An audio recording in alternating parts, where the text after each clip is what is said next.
aragtaan ciidankan waa ciidankii saaka tababarka loo xiray oo madaxweyne Axmed Maxamed Islaam uu tababarka u soo xiray waxaana hadda ay ku wajahan yihiin goobihii loogu talagalay inay ka howlgalaan oo sidan ay magaalada ugu ambaxeen dabcan sanad iyo 3 bilood ayay tababar qaadanayeen ciidanka sanad iyo 3 bilood ayay tababar dhinacyo badan qaadanayeen oo halkan ay ku jiraan xarada akademiga dugsiga tababarka ciidanka daraawiishta waxa loogu magac daray guutada Duufaan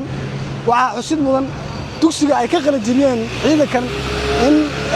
horay ay uga qalin jibiyeen dabcan qabris iyo sidoo kale birjaax iyo guutooyin kale oo muhiim ah oo wacdara ka dhigay furimaha dagaalka wala sugootiniya waxaana u bixi doonaan inay qayb ka noqdaan howlgallada ka dhanka argagixisada iyo cid kasta oo Jubbaland ku soo xadgudubta ama isku dayda in ay qashqashaado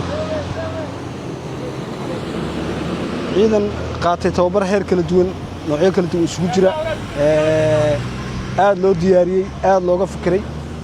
dabcan haddana qalabkooda iyo gaadiidkooda iyo hubkooda loo dhameystiray